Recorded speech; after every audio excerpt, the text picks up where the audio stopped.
მოგესალმებით ახალ ამბებს 13 საათზე ნინო სალუქაძე გაგაცნობთ. ბიძინა ივანიშვილის როლი ქვეყნის მართვის პროცესსა და სახელმწიფო ინსტიტუტების განმტკიცებაში, გარე აქტორებისა და მათ მიერ მართული ოპოზიციის მხრიდან ქართული ოცნების საპატიო თავმჯდომარის წინააღმდეგ მიმართულ პოლიტიკურ თავდასხმებს პრემიერ-მინისტრმა ბრიფინგზე უპასუხა. ირაკლი კობახიძის განცხადებით სპეკულაციური მცდელობები, რომ 2012 წლიდან დამკვიდრებული დემოკრატია, ავტოკრატია და ერთპიროვნულ მმართველობა წარმოაჩინონ, საქართველოს მისაკუთრების სურვილს და ქვეყნის წარსულში დაბრუნებას უკავშირდება. თუმცა მთავრობის მეთაური ხაზგასმით განმარტავს, რომ ბიძინა ივანიშვილის ქვეყნის ინტერესების წინააღმდეგ მოქმედებას ვერც ერთი ძალა აიძულებს, რაც კონკრეტული ფაქტებით აქამდეც არაერთხელ დადასტურდა. მისივე თქმით, დღეს საქართველოს ინარჩუნებს 14 წლიან უწყვეტ მშვიდობას, დამოუკიდებლობას და სუვერენიტეტს, რაც სწორედ ბიძინა ივანიშვილის დამსახურებაა. რაც შეეხება ქვეყნის მართვის შესახებ სპეკულაციურ ბრალდებებს, ირაკლი კობახიძის განცხადებით, ქვეყნის მართვას საქართველოს მთავრობა კონსტიტუციით მინიჭებული უფლებამოსილების ფარგლებში ახორციელებს, სამთავრობო გადაწყვეტილებებზე კი ბიძინა ივანიშვილის გავლენა მხოლოდ მისი პოლიტიკური თანამდებობის ფუნქციებიდან გამომდინარეობს. ქვეყნის გარემტრების და მათი ადგილობრივი აგენტურის აგრესიისა და პოლიტიკური თავდასხმის მთავარი ობიექტი ბატონი ბიძინა ივანიშვილია. მათი მტკიცებით, ქვეყანა არა დემოკრატიული წესებით, არამედ ერთპიროვნულად ბიძინა ივანიშვილის მიერ იმართება. გარდა ამისა, ისინი დემოკრატიული წესით არჩეულ ხელისუფლებას ივანიშვილის რეჟიმად მოიხსენიებენ, რითაც ცდილობენ 2012 წლიდან დამკვიდრებული დემოკრატია ავტოკრატიად წარმოაჩინონ. ამგვარი გზავნილები მოვისმინეთ შაბათის და გუშინ გამართულ სატელევიზიო დებატებზეც, რის შემდეგაც გადავწყვიტე ამ საკითხზე ქართული საზოგადოების წინაშე ჩემი პოზიცია გავამეხადა. პირველ რიგში უნდა აღინიშნოს, რომ საქართველოში სახელმწიფოებრიობის, დემოკრატიისა და ადამიანის უფლებების გამტკიცებაში ბიძინა ივანიშვილის როლი სრულიად განსაკუთრებულია. ამდენჯერმე თქვი და ერთხელ კიდევ მინდა აღვნიშნო, რომ ბატონი ბიძინა ივანიშვილი არის პოლიტიკის გროსმეისტერი და მას უყვარს საკუთარი ხალხი და ქვეყანა. მისი პოლიტიკური წონა სწორედ ამ ორ ძირითად ფაქტორს ეფუძნება: გამორჩეულ ინტელექტს და უანგარო პატრიოტიზმს. სწორედ ამ ორმა თვისებამ შეაძლებინა მას 2012 წელს ის, რაც ყველას შეუძლებელი ეგონა. გროსმეისტერულად ჩამოეშორებინა ძალაუფლებას უცხოური აგენტურა, რომელსაც ქვეყნის გარედან ყოველგვარ ძალადობაზე მწვანე შუქი ჰქონდა ანთებული. იმ დროს, როდესაც არ ჩანდა არავითარი ძალა, რომელიც უცხოური აგენტურის სისხლიან რეჟიმს კუთვნილ ადგილს მიუჩენდა, ბატონმა ბიძინა ივანიშვილმა თეთრი ხელდათმანებით ყოველგვარი ძალადობისა და შეურაცხყოფის გარეშე რეჟიმი ძალაუფლებას ჩამოაშორა და ქვეყანაში ადამიანის უფლებებზე დაფუძნებული დემოკრატიული მმართველობა დაამკვიდრა. 2012 წელს ქართულმა ხალხმა დაინახა ბიძინა ივანიშვილის კომპეტენცია და ქვეყნისთვის თავდადება და გამოცხადდა ნდობა, რომელმაც ქვეყანაში გარდამტეხ ცვლილებებს დაუდო დასაბამი. მას შემდეგ 14 წელიწადზე მეტი გავიდა და ეს ნდობა კიდევ უფრო გამტკიცდა ისევ და ისევ იმით, რომ ამ ურთულეს წლებში სწორედ ბიძინა ივანიშვილის ინტელექტმა და უკომპრომისო პატრიოტიზმმა საქართველოს მრავალი ურთულესი წინააღმდეგობის გადალახვის შესაძლებლობა მისცა. ბიძინა ივანიშვილის მოღვაწეობის ერთ-ერთი უმთავრესი შედეგი სახელმწიფო ინსტიტუტების გამტკიცება. ამ ფონზე ქვეყნის გარემტრებისა და მათი ადგილობრივი აგენტურის საუბარი იმაზე, რომ საქართველოში სახელმწიფო ინსტიტუტები არ არსებობს და ქვეყანაში ერთმართველობაა დამკვიდრებული, სრული სიყალბეა და პირადად ჩემთვის შეურაცხყოფელია. სწორედ ამიტომ აუცილებლად მიმაჩნია იმის განმარტება, თუ როგორია დღეს ერთი მხრივ სახელმწიფო ინსტიტუტების და მეორე მხრივ ბიძინა ივანიშვილის როლი ქვეყნის მართვის პროცესში. პირველ რიგში უნდა აღინიშნოს, რომ ბატონი ბიძინა ივანიშვილი არის მმართველი პარტიის საპატიო თავმჯდომარე და პოლიტიკური საბჭოს წევრი. სწორედ ამ მოცემულობით წარსდგა მმართველი პარტია 2024 წლის საპარლამენტო არჩევნებში და ამ მოცემულობით მიიღო მან მყარი ნდობა ქართული ხალხისგან.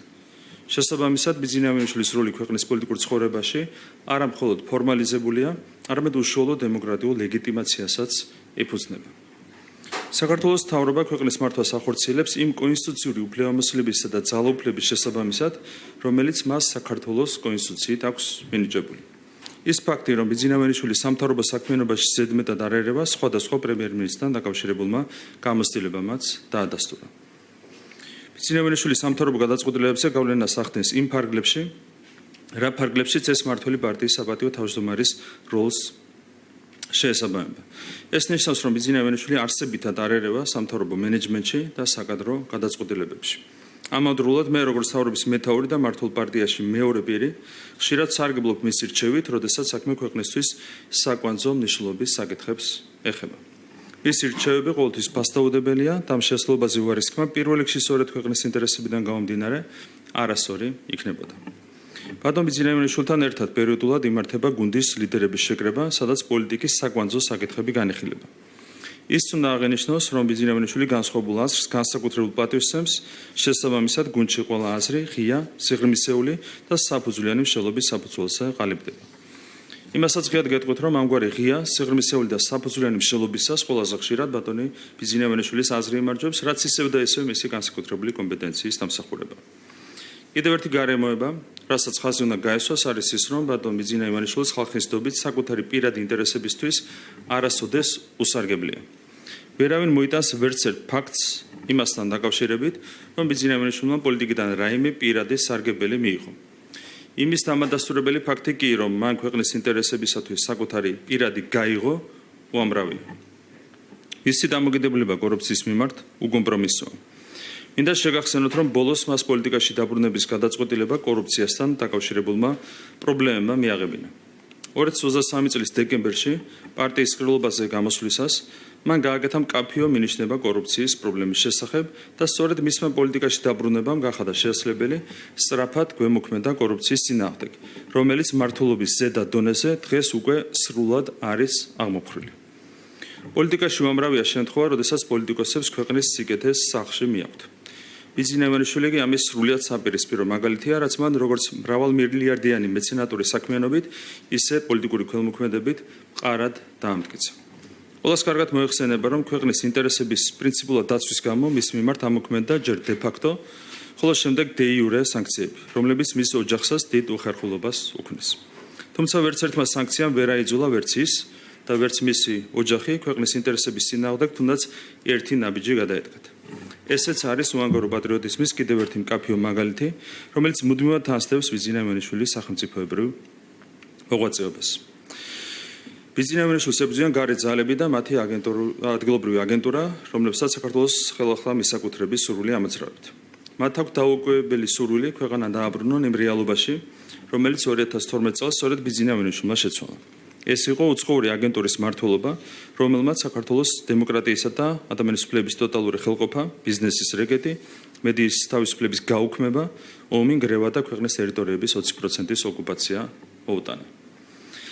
არანაკლებ ძიმეა უცხოური აგენტურის მმართველობის შედეგები ევროპის ქვეყნებში, სადაც დემოკრატიის, ადამიანის უფლებების, სიტყვისა და მედიის თავისუფლების დაკნინების, ეროვნული და რელიგიური იდენტობის დასუსტებისა და ეკონომიკური სტაგნაციის მთავარი მიზეზი სწორედ სახელმწიფოებრივი სუვერენიტეტის დაკარგვაა.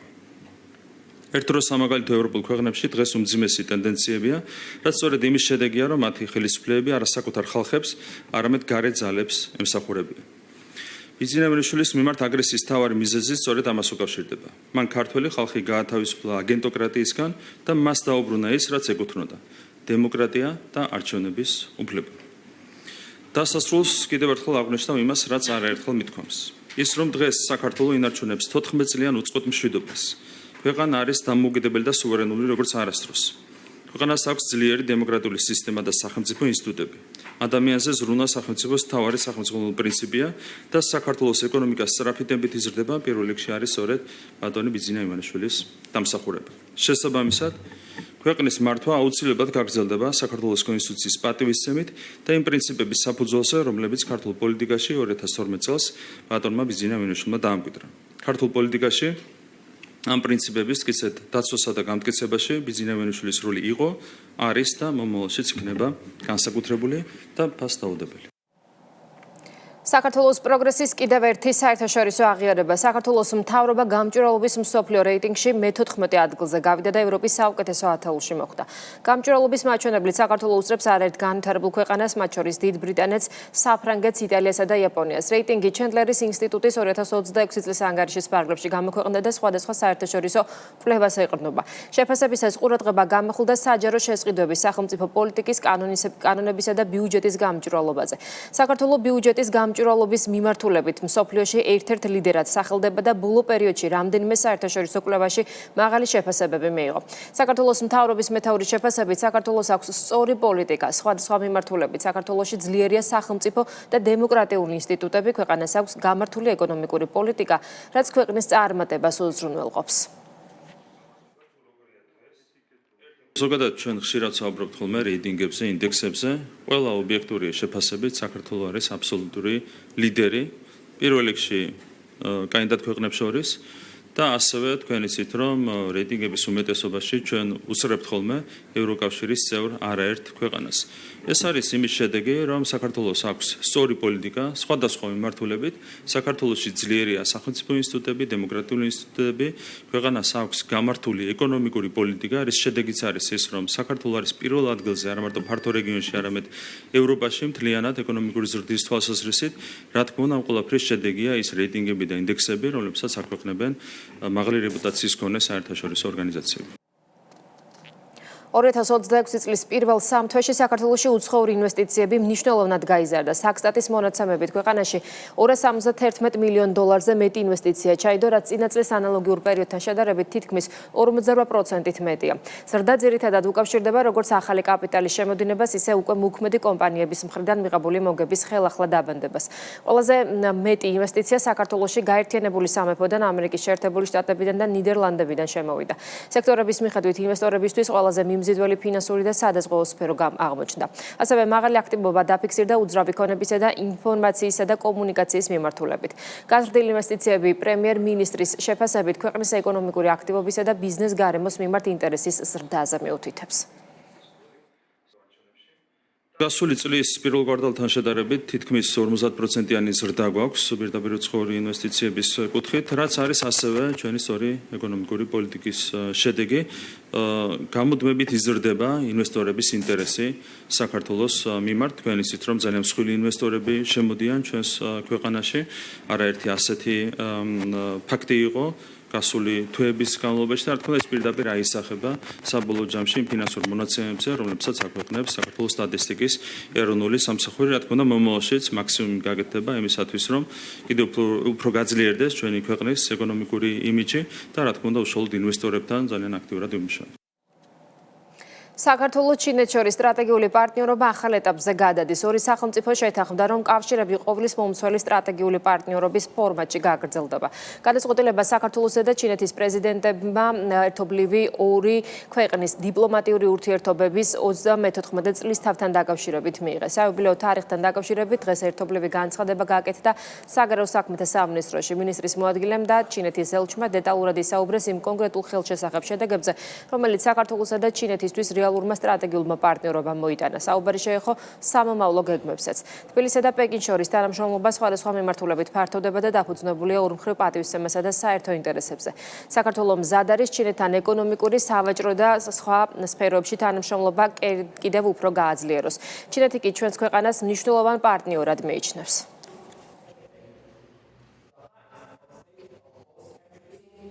საქართველოსა და ჩინეთს დიდი ხნის განმავლობაში აკავშირებთ მჭიდროდ და მეგობრული ურთიერთობები, რომლებიც დაფუძნებულია თანასწორობაზე, ურთიერთპატივისცემასა და საერთო ინტერესებზე. წლების განმავლობაში ჩვენი ორმხრივი თანამშრომლობა, როგორც მასშტაბით, ისე შინაარსით მნიშვნელოვნად გაფართოვდა, რამაც ჩვენი ურთიერთობები თანდათან უფრო მაღალ საფეხურზე აიყვანა და პარტნიორობის მზარდი სიღრმე წარმოაჩინა. საქართველოს ჩინეთის ურთიერთობების ყოვლის მომცველ სტრატეგიულ პარტნიორობამდე აყვანა ასახავს ჩვენი საერთო ინტერესების სიღრმესა და ჩვენს საერთო ერთგულებას. ხელი შეუწყოთ მშვიდობას, კეთილდღეობასა და მდგრად განვითარებას ჩვენი ხალხების საკეთილდღეოდ. საქართველო კიდევ ერთხელ ადასტურებს თავის მტკიცე ერთგულებასა და სრულ მზადყოფნას სხვადასხვა სფეროში კიდევ უფრო განავითაროს თანამშრომლობა. დარწმუნებულნი ვართ, რომ ჩვენი ერთობლივი ინიციატივები და პროექტები მომავალშიც მნიშვნელოვან და ხელშესახებ შედეგებს მოიტანს.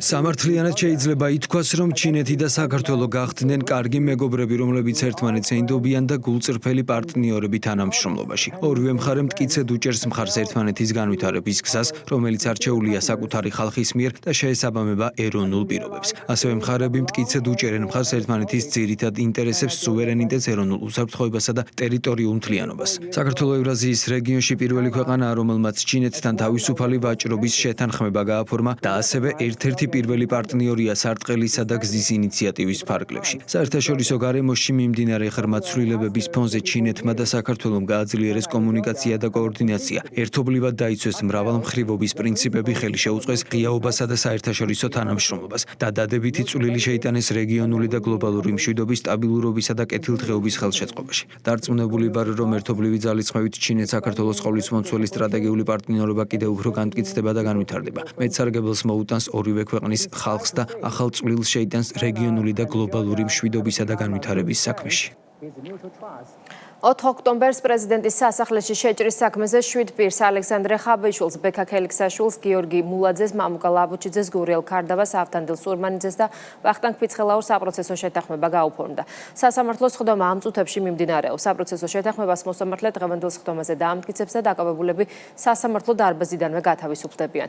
ბრალდებულებმა სრულად აღიარეს წარდგენილი ბრალდება, თავიცნეს დამნაშავე და უდავოდ მიიჩნიეს ბრალდების მხარის მიერ წარდგენილი მტკიცებულებები.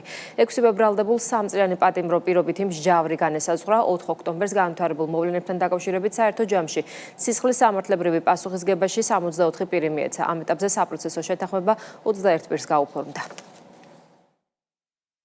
აღნიშნულ საქმეზე პასუხისგებაში მიცემული 12 პირიდან პროკურატურას განცხადებით მომართა 8 ბრალდებულმა და ითხოვა საპროცესო შეთანხმების გაფორმება. გამომდინარე იქიდან, რომ 8 ბრალდებული სრულად აღიარებს და ინანიებს მათთვის ბრალად შერაცხულ დანაშაულს, სახელმწიფო ბრალდებამ გამოთქვა მსაობა და თანხმობა საპროცესო შეთანხმების გაფორმების თაობაზე. შესაბამისად, დღევანდელი სხდომის დაწყებამდე მხარეთა შორის მოხდება შესაბამისი საპროცესო დოკუმენტაციის ხელმოწერა და გაფორმება, რის შემდგომაც სახელმწიფო ბრალდება მიმართავს სასამართლოს შუამდგომლობით სისხლის სამართლის საქმის ცალკე წარმოებად გამოყოფის შესახებ.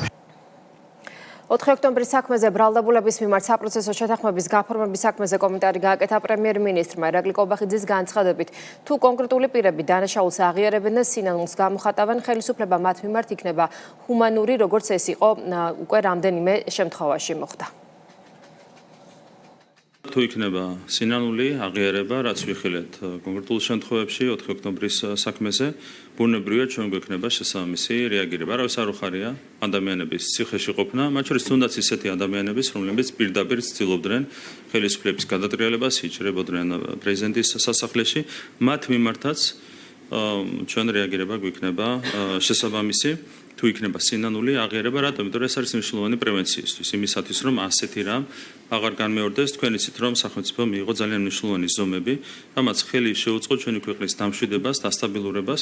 მათ შორის ეს იყო ის, რომ სამართალი სათანადოდ აღსრულდა რევოლუციის შემთხვევებთან დაკავშირებით. ხო, 30-ზე მეტი ადამიანი იქნა დაპატიმრებული 4 ოქტომბრამდე.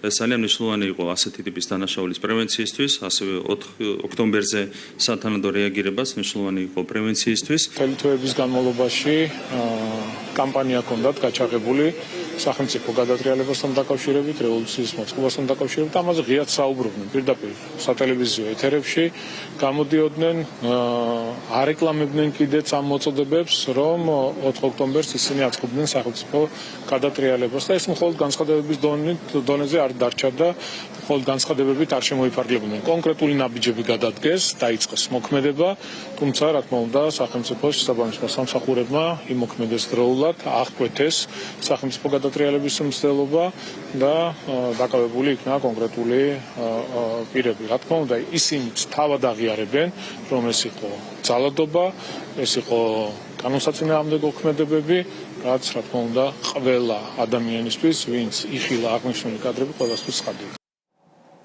ქართული ხალხის შანტაჟის მორიგი მცდელობას ეხმაურება საქართველოს მთავრობის მეთაური ევროკომისიაში 11 ივნისს ჩანიშნულ მოსმენას, სადაც საქართველოსთან უვიზო მიმოსვლის საკითხზე იმსჯელებენ. ირაკლი კობახიძის განცხადებით, ქართული საზოგადოება საკმარისად გათვითცნობიერდა იმ პროცესში, რაც დღეს წარმოებს ქვეყნის გარშემო და შანტაჟი ვერ გაჭრის. მისი შეფასებით ის ფაქტი, რომ ქართულ ხალხს ემუქრებიან ვიზა ლიბერალიზაციის გაუქმებით ირიბად ადგილობრივი აგენტურის მეშვეობით მეტყველებს იმ მძიმე მდგომარეობაზე, რაც არის შექმნილი ევროპულ ბიუროკრატიასა და ადგილობრივ აგენტურაში. ეს არის შანტაჟის მცდელობა, თუმცა იმდენად გაუფასურდა ყველა ეს მცდელობა მთელი ამ წლების განმავლობაში, იმდენად დაკარგა ფასი ასეთ მოქმედებებმა, რომ ხედავთ ხალხი საერთოდ აღარ რეაგირებს ამ ყველაფერზე. მანამდე ხალხს ჰქონდა განსხვავებული რეაქცია, უფრო მძაფრი რეაქცია შანტაჟის მცდელობებზე, ახლა საზოგადოება აღარ რეაგირებს, იმდენად გაუფასურდა ასეთი მცდელობები ქართული საზოგადოების გადმოსახედიდან. ნუ რაც შეეხება ვიზა ლიბერალიზაციის საკითხს, როდესაც ქართულ ხალხს ემუქრებიან ვიზა ლიბერალიზაციის გაუქმებით, ირიბად ადგილობრივი აგენტურის მეშვეობით, ეს მეტყველებს იმ მძიმე მდგომარეობაზე, რაც არის თლიანობაში შექმნილი ერთი მხრივ ევროპულ ბიუროკრატიაში და მეორე მხრივ ადგილობრივ აგენტურაში. მძიმე ვითარება, ისინი, რა თქმა უნდა, ხალხს ესეწოლით, ვერავითარ დამუქარით, ვერავითარ შედეგს ვერ მიაღწევენ. ოპოზიციურ ალიანსში ისევ დააპირისპირება ნაციონალური მოძრაობაში კვლავ მიხეილ სააკაშვილის მნიშვნელობაზე ხაზგასმით ცდილობენ, კოლეგებს ლუზერებს უწოდებენ და სამიზნის გასწორებას ურჩევენ. გაერთიანების წევრები სხვა პარტიებიდან კი ამტკიცებენ, რომ ნაცმოძრაობა ალიანსს მიღმა, რადგან სააკაშვილის გუნდი მათი შეთანხმების დეტალებს არ ღვევს. პრემიერ-მინისტრის შეფასებით ოპოზიცია უკიდურესად დასუსტებულია, რაც თავს სწორედ მათ დააპირისპირებაში ავლენს. მმართველ გუნდსა და ხალხის ძალაში ხაზს უსვამენ, რომ რადიკალიზმისა და გარე პატრონების მორჩილების გარდა ალიანსის წევრებს საერთო არაფერი აქვს. შესაბამისად, ურეიტინგო ოპოზიციონერების გაერთიანება ხელოვნურია და მათ არანაირი რესურსი არ გააჩნიათ. ყველამ უნდა გაასწოროს სამის და წინააღმდეგ შემთხვევაში ის ლუზერობა, რომელიც წლების განმავლობაში სწორედ აი ამ არასწორ ფოკუსს უკავშირდება, აისახება ჩვენს საერთო მდგომარეობაზე. თამარ ჩერგოლეიშვილი, როდესაც საუბრობს ვიღაცა არის რაღაცა პროცესების მიღმა, კარგი იქნება თუ საკუთარ პოლიტიკურ წარსულს გადახედავს. იმიტომ რომ ის იყო კონკრეტულ პოლიტიკურ პარტიაში, სადაც თვითონ ჩაატარა არჩევნები, თვითონ დამარცხდა და თვითონ დაუწყო გამარჯვებულს ლანძღვა გინება. ამიტომ კარგი იქნება თუ აი ამ შეცდომებისგან თვითონ ისწავლის და გამოასწორებს მის ყოველდღიურობას, პოლიტიკურ ყოველდღიურობას. სამწუხაროდ სააკაშვილმა მისმა გარემოცვამ თავი დააყენა ალიანსის მიღმა, როცა გამოაცხადა, რომ შეთანხმებას იმ სტრატეგიას, რასაც თვითონ შეუერთდნენ, არ ეთანხმებიან და არ ცნობენ.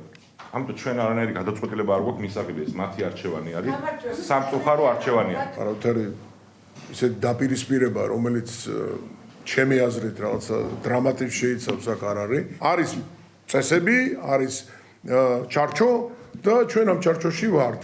ვინცთვის რომ ხა ამ ჩარჩოში ვერ გაძლებს და შეუთავსებლობა აქვს რაღაცა გარკვეულ პრინციპებთან, ეს არის მათი გადაწყვეტილება და თუ ახლა არ აღიარებ ამ პრინციპებს და უპირისპირდები ალიანსს, ბუნებრივია რომ მაშინ შენ თავს აყენებ ალიანსის მიღმა. ნებისმიერი ასეთი შიდა დაპირისპირება არის სისუსტის შედეგი, როგორც ორგანიზმი მთლიანად სუსტდება იმუნიტეტის აქვეითების პირობებში, ასეთი რაღაც დაემართა რადიკალურ ოპოზიციას, არც რადიკალიზმი გამოდის, არც რაიმე სხვა. ეს არის სისუსტის გამოვლინება, ხო? ოპოზიცია არის უკიდურესად დასუსტებული და შესაბამისად ეს თავს ავლენს, როგორც ასე ვთქვათ, დაპირისპირება პოლიტიკურ პარტიებს შორის. ძალიან კარგია ეს ქართული დემოკრატიული სისტემის შემდგომი გამტკიცებისთვის. ასე უნდა გაგრძელდეს პროცესები, ასეთი პოლიტიკური ძალების ადგილი ჯანსაღ დემოკრატიულ სისტემაში, რა თქმა უნდა, არ არის. შესაბამისად, მნიშვნელოვანია ეს პროცესები გაგრძელდეს იმ მიმართულებით, რა მიმართულებითაც აქამდე გრძელდება. ამ ადამიანების ინტერესები, ამ ადამიანების ქმედებები არანაირად თანხვედრაში არ მოდის ჩვენი ქვეყნის ინტერესებთან. შესაბამისად, ხალხმა ძალიან კარგად იცის უკვე ვინ არის, მათ არანაირი რესურსი არ გააჩნიათ, არც პოლიტიკური, არც ადამიანური. ის გაერთიანება, რაზეც საუბრობდნენ. ხო, ესეც დროებითი აღმოჩნდა და ხედავთ, ეხლა როგორ შეურაცხყოფას აყენებენ ერთმანეთს და ცხადია, ვერ იქნებოდა ეს გაერთიანება რაღაც ხანგრძლივი, იმიტომ რომ ჩვენ მანამდეც ბევრი გაერთიანებები, ბევრი პლატფორმები ვნახეთ, როდესაც ხარ დაკავებული რადიკალიზმით, როდესაც ხარ აგენტი, როდესაც შემჩნეული ხარ ღალატში შენი ქვეყნის შენ ქვეყანასთან მიმართებით, რა თქმა უნდა, არანაირი რესურსი არ გაგაჩნია პოლიტიკური. ამ პროცესს უყურებთ როგორც ბუნებრივ პროცესს, იმიტომ რომ ნაცმოძრაობა თავის ფილიალებთან ერთად არის სწორედ ასეთი ბუნების ეგრეთ წოდებული პოლიტიკური ძალა.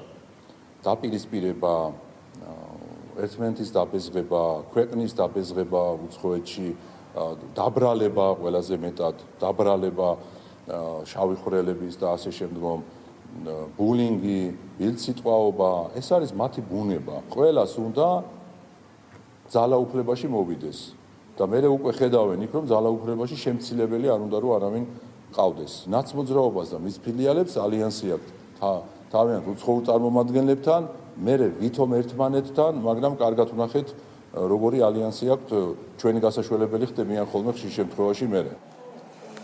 მმართველი გუნდის ინიციატივით საგზაო მოძრაობის წესების დარღვევისთვის დაწესებული ჯარიმები შემსუბუქდება. ამ მიმართულებით აქტიური კონსულტაციები მიმდინარეობს სახელმწიფო მინისტრთან და შინაგან საქმეთა მინისტრთან. პრემიერ-მინისტრის განმარტებით პირდაპირ კორელაცია გაზრდილ ჯარიმებსა და შემცირებულ სტატისტიკას შორის არ არსებობს. როგორც მთავრობის მეთაურმა აღნიშნა, იმის გათვალისწინებით, რომ ჯარიმები ტვირთად აწვება მოსახლეობას, შესაძლებელია ჯარიმების შემცირებასთან დაკავშირებით მსჯელობა. მმართველი გუნდი შესაბამის ცვლილებებს საზოგადოებას საგაზაფხულო სესიის ბოლოს არუდგენს.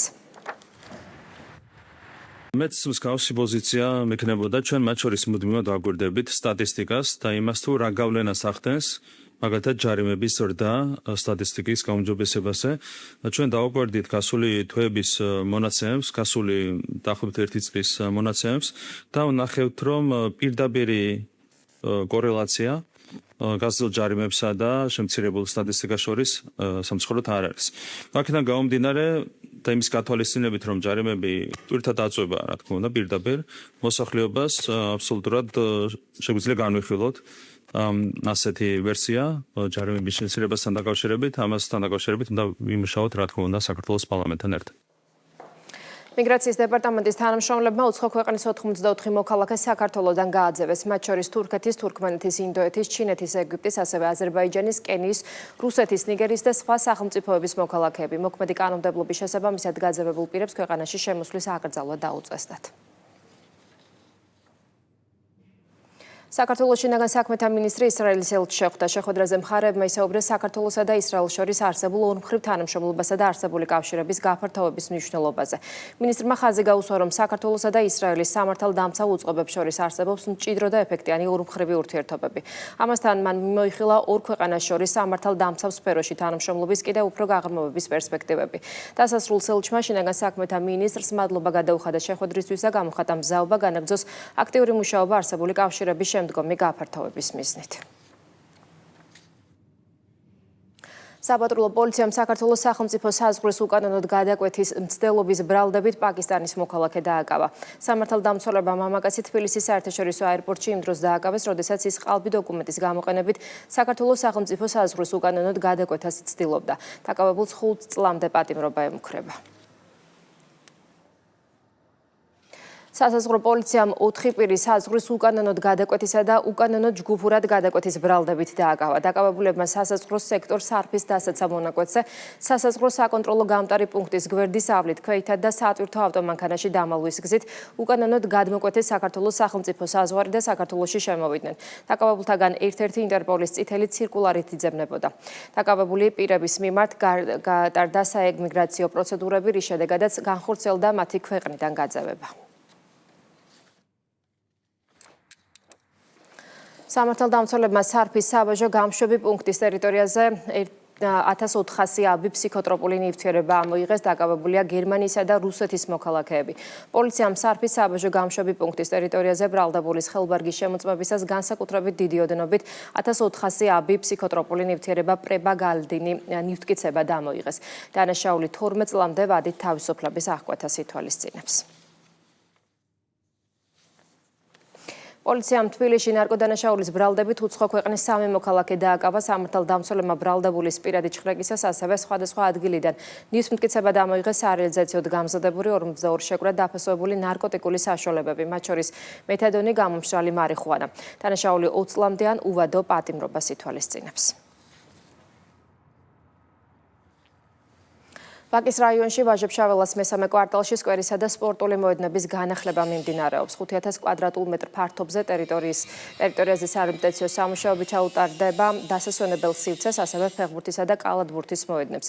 ფეხბურთის მოედანზე რბილი საფარი, კალათბურთის მოედანზე კი აკრილის ზედაპირი დაიგება. სამუშაოებისას განახლდება ღობეები და დამონტაჟდება შესაბამისი ინვენტარი. ტერიტორიაზე მოიწყობა 2 საბავშვო გასართობი მოედანი, სხვადასხვა ატრაქციონით, 2 ფიტნეს ზონა, ასევე 2 გადახურული პავილიონი მაგიდებითა და სკამებით. სკვერის მთელ პერიმეტრზე დამონტაჟდება 3 ტიპის საპარკო სკამები, მოიწყობა სარწყავი და განათების ქსელები, დაიგება ბალახი და დაირგვება ხემცენარეები. სკვერისა და სპორტული მოედნების პროექტის ჯამური ღირებულება დაახლოებით 1,150,000 ლარს შეადგენს.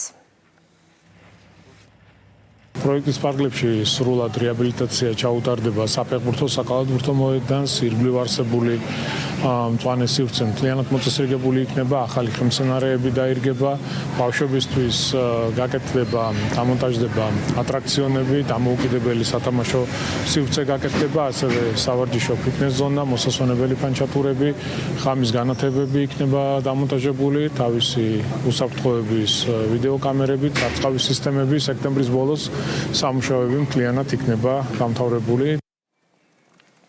საქართველოს აეროპორტების გაერთიანების თანამშრომლებს საგანგებო სიტუაციების დროს უსაფრთხოების საკითხებზე თეორიული და პრაქტიკული სწავლება ჩაუტარდა. ტრენინგი შინაგან საქმეთა სამინისტროს საგანგებო სიტუაციების მართვის სამსახურის წარმომადგენლებმა აეროპორტების გაერთიანების სათაოფისში გამართეს. სწავლების ფარგლებში მონაწილეებმა მიიღეს ინფორმაცია საგანგებო შემთხვევების პრევენციის, ევაკუაციის პროცედურებისა და სახანძრო სამაშველო ძალების მუშაობის შესახებ. პრაქტიკული ნაწილი სიმულაციური სცენარით ჩატარდა, რომელშიც სახანძრო ტექნიკა და საპატრულო პოლიციის ეკიპაჟები მონაწილეობდნენ. სავარჯიშო მოიცავდა ასევე ოფისის თანამშრომლებისა და დამუშავებულთა ევაკუაციასაც. სწავლების მიზანია თანამშრომელთა ცნობიერების ამაღლება სახანძრო, საგანგებო და სხვა სიტუაციებში სწორად მოქცევის შესახებ. სწავლებაში, სიმულაციურ სწავლებაში გამოყენებული იქნა საგანგებო სიტუაციების მართვის სამსახურის 3 ერთეული სახანძრო ტექნიკა და საპატრულო ეკიპაჟები. საქართველოს ტურისტულ პოტენციალს სეულის საერთაშორისო გამოფენაზე გაეცნენ SIFT Korea 2026 შიდა ტურიზმის ეროვნულმა ადმინისტრაციამ მიიღო მონაწილეობა. ჩვენი ქვეყნის ეროვნული სტენდი საქართველოს დროებით მარწმუნებულმა კორეის რესპუბლიკაში მიხეილ თიგიშვილმა დაათვალიერა. სეულში ადმინისტრაციასთან ერთად აჭარის ტურიზმისა და კურორტების დეპარტამენტი, მერეთის დანიშნულების ადგილის მართვის ორგანიზაცია და 11 ქართული კერძო კომპანია იყო წარმოდგენილი. 4 დღის განმავლობაში მოეწყო საქართველოს შესახებ პრეზენტაციები, შეხვედრები შედგა კორეულ კომპანიებთან და ტურისტულ ასოციაციებთან. გამოფენაზე 40 ქვეყნიდან 400-ზე მეტი ტურისტული ორგანიზაცია იყო წარდგენილი. ძალიან წარმატებული გამოფენა გაიმართა. ვფიქრობთ, რომ ეს ახალი მიმართულება ჩვენთვის ძალიან საინტერესოა.